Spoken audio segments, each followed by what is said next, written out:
బీసీలకు ఏదో చేస్తామని కాంగ్రెస్ అధికారంలోకి వచ్చింది.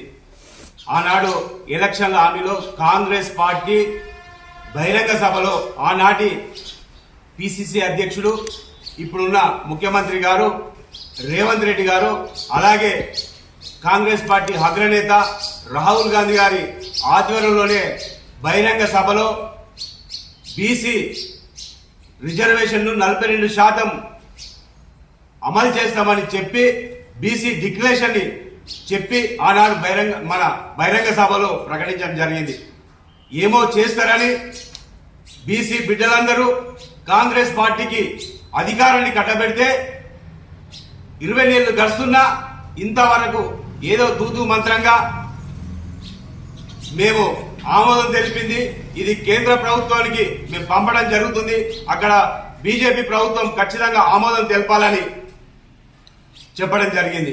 నిజంగా కాంగ్రెస్ పార్టీ కానీ బీజేపీ పార్టీ కానీ బీసీలు అంటే శుద్ధశుద్ధి లేదని ఈ సందర్భంగా తెలియడం జరుగుతుంది. నిజంగా మీరు బీసీలు అలా కాంగ్రెస్ పార్టీలో ఎంతో మంది బీసీలు ఉన్నారు, బీసీ బిడ్డలు ఉన్నారు, బీజేపీ పార్టీలో కూడా.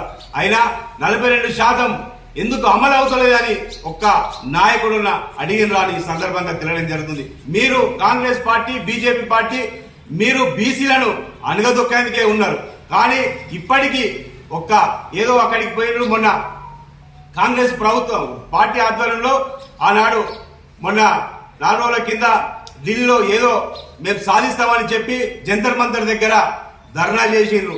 ఏం సాధించినని మేము సందర్భంగా అడగడం జరుగుతుంది. నిజంగా మీరు ఇప్పుడు వచ్చి మళ్ళీ ఏమంటారు, మా అగ్రనేత అయిన రాహుల్ గాంధీ గారు ప్రధానమంత్రి అవుతూనే మేము బీసీ డిక్లరేషన్ చేస్తామంటారు. అది అయ్యేది లేదు, పోయేది లేదు ప్రధానమంత్రి. కానీ మీరు బీసీలను అణగదొక్కడం చాలా దురదృష్టమని సంగతి తెలియడం జరుగుతుంది. నిజంగా ఆనాడు తెలంగాణ తొలి ముఖ్యమంత్రి కేసీఆర్ గారు బీసీలకు శ్రీరామ రక్ష అంటే బీఆర్ఎస్ పార్టీ. బీసీలకు ఎన్నో ఉన్నత స్థాయిలో గాని పదవులు గాని ఆర్థికంగా గాని ఎదిగినారంటే ఆనాటి బీఆర్ఎస్ పార్టీ ప్రభుత్వంలోనే. బీఆర్ఎస్ పార్టీ ఆనాడు తెలంగాణ తొలి ముఖ్యమంత్రి కేసీఆర్ గారి నాయకత్వంలో బీసీలు ఎంతో మేలు పొందిందంటే బీఆర్ఎస్ పార్టీ మన బీసీలకు శ్రీరామ రక్ష అని ఈ సందర్భంగా తెలియడం జరుగుతుంది. నిజంగా కాంగ్రెస్ ప్రభుత్వానికి కాంగ్రెస్ పార్టీకి ఒకటే మేము హెచ్చరిక జారీ చేస్తున్నాం. ఖచ్చితంగా బీసీలను అణగదొక్కితే ఖబర్దార్, బీసీలను ఇట్లా అణగదొక్కితే మీరు రాబోయే రోజుల్లో ఖచ్చితంగా ప్రజలు బీసీలందరూ మీకు గుణపాఠం చెప్తారని ఈ సందర్భంగా తెలియడం జరుగుతుంది. మీరు బీసీలకు ఇవ్వవలసింది మేము బీసీలము ఉండి మీకు మేము అడుక్కునుడు కాదు, భిక్షమేశుడు కాదు, మా వాటా మాకు రావాల్సిందే, మేమెంతో మాకంత నినాదంతోనే ఖచ్చితంగా మేము బీఆర్ఎస్ పార్టీ ఆధ్వర్యంలో ఎట్టి పరిస్థితుల్లో బీసీలకు న్యాయం చేసే వరకు BRS party working president KTR గారి నాయకత్వంలో ఖచ్చితంగా మేము ఆందోళన కార్యక్రమం చేస్తున్నాం.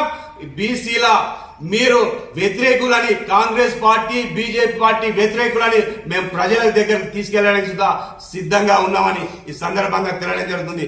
లేకపోతే బీసీల సత్తా ఏంటిదో కాంగ్రెస్ పార్టీకి బీజేపీ పార్టీకి రానున్న రోజుల్లో మా బీసీల సత్తా ఏందో ఖచ్చితంగా తెలియడం జరుగుతుందని ఈ సందర్భంగా తెలియడం జరుగుతుంది. జై తెలంగాణ, జై తెలంగాణ, జై తెలంగాణ, జై తెలంగాణ.